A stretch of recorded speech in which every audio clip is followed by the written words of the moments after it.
Pati na rin si Tony Fowler ay napasawsaw na rin sa issue ni Carlos Yulo at ni Nanay Angge.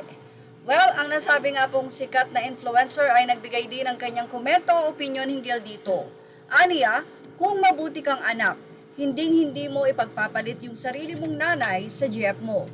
Kung hindi dahil sa nanay mo, wala ka sa mundong ito. Kung hindi dahil sa nanay mo, hindi mo maaabot lahat ng meron ka. Mahiya ka naman, naturingan kang gold medalist, pero sarili mong pamilya, tinalikuran mo.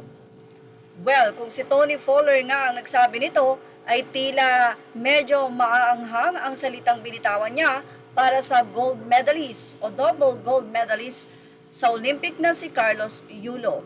Ganun pa man, nananatili nga na tahimik lang si Carlos at hindi nga ito nagsasalita na matapos ang kanyang statement sa nasabi nga pong mga pambabatikos na natatanggap niya. Ganun pa man, hati naman talaga ang reaksyon ng mga netizen. Mayroong nagsasabi na hindi natin alam kung ano nga ba ang nangyari sa likod ng kanilang hidwaan. Bakit ganun na lamang ang kalalim ng tampo ni Carlos Yulo sa kanyang pamilya na kung saan ay talagang parang nadamay lahat, pati lolo, lola at mga kapatid ni Carlos na tiniis nga nito na hindi makita at yun nga sinabi niya, inamin niya na nagkaroon ng boundaries ang kanyang pamilya sa kanya. Dumating pa sa punto na nakiusap na nga si Eldrew Yulo kay Chloe na please ate Chloe so sabi nga, iba ang pride ni Carlos, mukhang napakataas.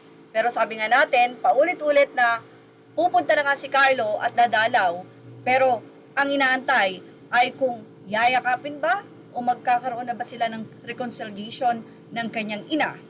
Well, yan ang ating abangan. Narito naman ang naging komento ng mga netizen. Mula sa mga netizen na nagbibigay ng kanilang advice, huwag kayong magmakaawa dahil hindi hinihingi ang pagmamahal lalo na sa kapatid. Para sa magulang, gawin nyo lahat para kayo makarating sa tagumpay.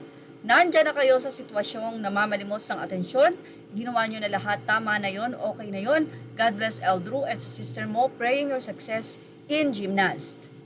Mula naman sa ilang mga netizen, sinabi nila na stop bashing him, hindi nyo alam kung anong problema nila ng nanay niya.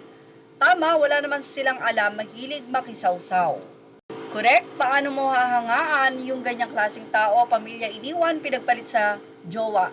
Yung girlfriend laging nakasunod, sabi nila may sariling desisyon na si Carlos kasi nasa edad na siya. Yung nga ang point doon, nasa saktong pag-iisip na siya pero nakadepende sa girlfriend. Kawawa naman ang family, mukhang mababait naman ang kapatid niya. So sad. Say naman ng isang netizen, iba na raw ang mga kabataan ngayon, puro yabang. Tapos yung magulang, ayon, hindi man lang mabigyan ng magandang buhay. Pero kung makapagyabang sa social media, wagas sa bagay, pinaghirapan daw nila yon sa sarili nila. Kaya mga magulang, wag na kayong umasa, ganun lang yon, hindi nila kayo katungkulan.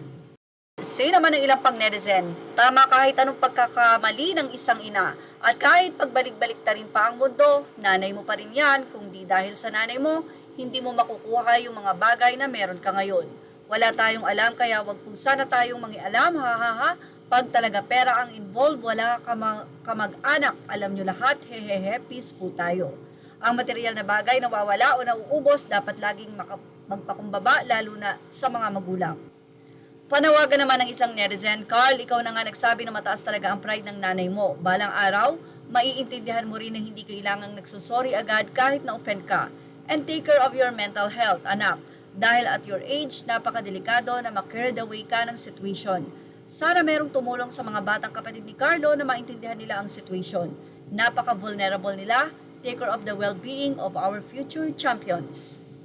Napakaganda po ng sinabi ng huling mensahe. Totoo po yan na sa murang edad nila, dapat talaga nagagabayan. Pero nakikita ko na matatag na mga bata itong sila Eldrew at Eliza. Well, yan ang ating Showbiz Now update. Images are all credit to the rightful owners. Thank you for watching Showbiz Now.